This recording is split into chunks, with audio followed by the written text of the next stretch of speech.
Depuis 15 ans, bienvenue Éric Charbonnier, vous connaissez notre système, le système, l'organisation, les réformes de l'enseignement dans 34 pays de l'OCDE. Bonjour. Bonjour. Le débat s'est donc à nouveau enflammé sur la question des rythmes scolaires. Tout le monde s'en mêle pour donner des chances aux écoliers. Est-ce que c'est la question majeure? Non, c'est loin d'être la question majeure et c'est un débat typiquement français. Vous savez, dans tous les pays de l'OCDE, il y a 5 jours d'école. Donc la France, avec 5 matinées d'école, devient dans la norme. Et aujourd'hui, on parle beaucoup trop du périscolaire, alors que finalement, ce qui va faire la réussite des élèves, c'est comment on va utiliser ces 5 matinées d'école pour mieux enseigner, pour différencier l'enseignement. C'est-à-dire le contenu, ce qu'on va apprendre aux écoliers. Exactement, c'est la qualité qui va faire la différence. Et aujourd'hui, on n'en parle pas. Et il ne faut pas oublier que les problèmes majeurs du système français, c'est l'échec scolaire grandissant, c'est les inégalités sociales qui sont trop importantes. Mais 5 matinées à l'école au lieu de 4, c'est utile et intéressant. C'est utile si on utilise cette dernière matinée, par exemple, pour travailler en petits groupes d'élèves, pour gérer la difficulté des élèves. C'est ce qu'on ne fait pas jusqu'à présent en Mais France. vous, expert Éric Charbonnier, comment vous jugez le fait que la querelle prenne une telle ampleur politique même, avec un certain nombre de maires qui refusent d'appliquer la loi? L'État menace de contraintes et de sanctions. Qui a raison en l'occurrence? Tout le monde a tort. On devrait aujourd'hui se focaliser sur les réformes les plus importantes, la formation des enseignants dans les pays qui... On y vient. Donc vous voulez dire que les rythmes scolaires aujourd'hui ne méritent pas ces chamailleries politiciennes bruyantes. Exactement, et encore moins de parler du périscolaire. Le périscolaire, c'est la cerise sur le gâteau. Il faut vraiment mettre en place ces 5 matinées, se dire que ça se passe partout pareil ailleurs. Et on n'a pas déploré à l'OCDE de fatigue excessive d'élèves dans d'autres pays que la France. Ça fait faire des progrès. Exactement. Parce que c'est à l'école que se joue l'avenir du pays, de l'économie, etc. Mais si vous dites même que ces 5 matinées peuvent être utiles et qu'elles sont. Mais comment on sort de ce débat? On sort de ce débat en prenant de la hauteur, en voyant que les faiblesses du système d'éducation français, c'est un échec scolaire grandissant, 20% d'élèves en échec scolaire. Ce sont des inégalités. Quand on vient d'un milieu défavorisé, on a 3 fois moins de chances de réussir en France. Le système éducatif français, c'est 63 milliards par an, il ne faut pas l'oublier. Pourtant, depuis longtemps, ce système crée 150 000 non-diplômés et en état de précarité par an. Pourquoi ce dysfonctionnement permanent?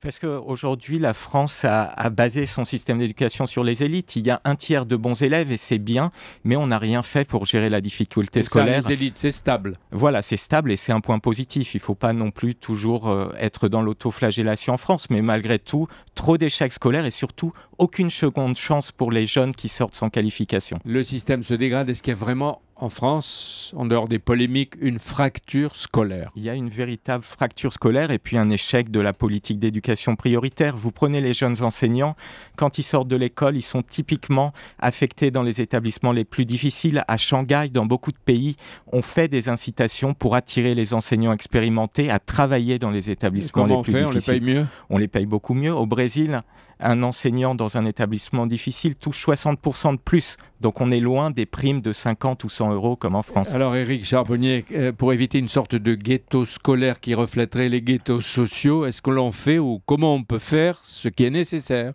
Il faut véritablement investir dans cette politique d'éducation prioritaire et puis mettre la formation des enseignants au cœur de la réforme. Tous les pays qui se sont améliorés ont mis justement cette formation initiale et la formation continue au cœur des réformes. Et en France, on n'en parle pas suffisamment. Vous avez une réforme qui s'est mise en place il y a 1 an sur la formation initiale.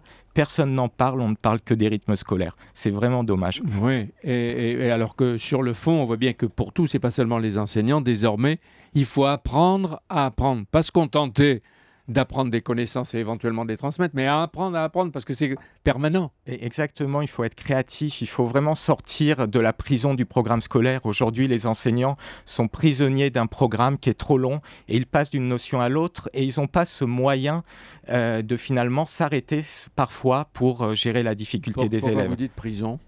Parce que c'est une prison, le programme est long et offre peu de possibilités pour les enseignants d'en sortir. C'est-à-dire long et lourd. Et lourd, et puis sans moyen finalement de différencier l'enseignement, de s'arrêter sur des notions pour gérer la difficulté des élèves. Ce sont des handicaps, ça ? C'est des véritables handicaps. Dans beaucoup de pays, on a non seulement des programmes qui sont plus courts, et puis on a aussi des supports qui sont très différents. On utilise le numérique, par exemple. On y vient. Sur les 63 milliards annuels, il n'y a pas beaucoup d'argent qui va vers les zones d'éducation prioritaires. Mais vous dites tout ce qui ne va pas. Qui sont les responsables ? Vous avez vu, je ne dis pas qui est le responsable. Qui sont les responsables? À qui la faute? Je crois que tout le monde est responsable. Les gouvernements, les syndicats, les enseignants. Il y a vraiment besoin de réinstaurer un climat de confiance et de se mettre autour de la table pour vraiment réformer le système d'éducation. Les pays où les élèves réussissent le mieux sont ceux où il n'y a pas de redoublement. Est-ce qu'il faut limiter ou réduire le redoublement en classe? Il faut trouver des alternatives au redoublement. C'est un coût 2 milliards d'euros en France. C'est-à-dire c'est plus cher que les rythmes scolaires? C'est plus cher que les rythmes scolaires. Et on pourrait remplacer, par exemple, le redoublement progressivement par du soutien personnalisé à l'intérieur des écoles. Ça, on ne le fait pas. On ne le fait pas. C'est-à-dire qu'on abandonne ceux qui ne suivent pas à cause de ces programmes lourds dont vous parlez. Exactement. Dans certains pays, comme aux Pays-Bas, c'est pratique courante de créer du soutien pour les élèves en difficulté. Mais qu'est-ce qui donnerait aux élèves, et peut-être à travers ça aux parents, une seconde chance? C'est justement créer ce soutien personnalisé, c'est avoir un système d'éducation où on travaille pour tous les élèves.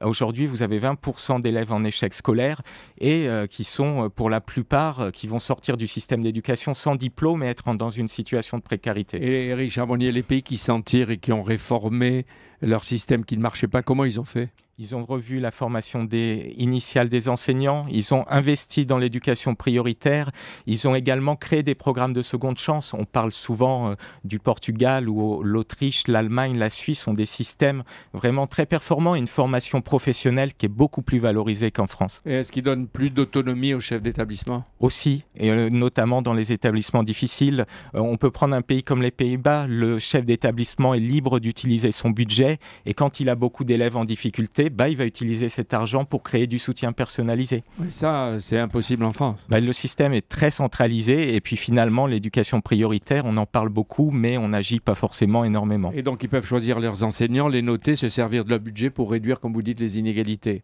Mais on ne va pas jeter un voile noir ce matin sur tout le système. Les maternelles dès 3 ans, ouverte à tous les milieux sociaux. Ça marche. Oui, c'est un exemple. Dans beaucoup de pays, on vient en France pour voir les écoles maternelles. La scolarisation à 3 ans est généralisée en France. Ce n'est pas le cas partout. Ça se gâte à partir de la primaire. À partir du primaire, il y a moins de moyens et puis il y a surtout le début de l'impact des inégalités sociales. Quand on vient d'un milieu défavorisé et qu'on arrive au primaire, en général, on a des enseignants moins expérimentés et moins de moyens de réussir. Et ça va se répercuter tout au long de la scolarité. Et c'est ce qu'on voit aussi quand on regarde l'accès aux grandes écoles. Ce sont essentiellement des enfants des milieux favorisés qui y accèdent. Le secondaire est mieux doté. Oui, le secondaire est mieux doté. Il faudrait rétablir et vraiment investir dans le primaire. Alors la création de postes dans le primaire va dans le bon sens, mais il faut aller vers de la qualité plus que de la quantité. Vous avez parlé du numérique, les gouvernements et les gouvernants ont pris conscience de l'importance du numérique. Il y a même un ministre, Emmanuel Macron, Axel Lemaire, qui en sont chargés. Est-ce que toutes les écoles sont bien équipées aujourd'hui? Les écoles sont bien équipées, mais on n'utilise pas suffisamment les ordinateurs. Aujourd'hui, justement, cette prison du programme scolaire empêche les enseignants de diversifier les supports et d'utiliser le numérique. Le numérique, c'est demain, c'est le futur, et c'est vraiment important. Et c'est un atout. C'est un atout. Tout à l'heure, le président de la République va être à Clichy-sous-Bois. Il va marquer sans doute l'importance de l'école, etc. Qu'est-ce qu'il devrait dire? Mais il doit vraiment insister sur l'importance de réduire cette fracture sociale, de mettre en avant sa politique d'éducation prioritaire et surtout de dire qu'il ne faut pas sombrer dans le pessimisme. Il y a des possibilités d'amélioration. Exactement, des pays se sont améliorés en 5 ans. Est-ce qu'il y a un vœu ou une promesse à faire aujourd'hui? Premier jour de l'école? Qu'on parle d'éducation la semaine prochaine, ça serait bien. Merci beaucoup Éric Charbonnier d'être venu ce matin sur Europe 1. On retient ce chiffre, 60% de rémunération en plus au Brésil pour les profs qui sont dans des régions et dans des zones en difficulté.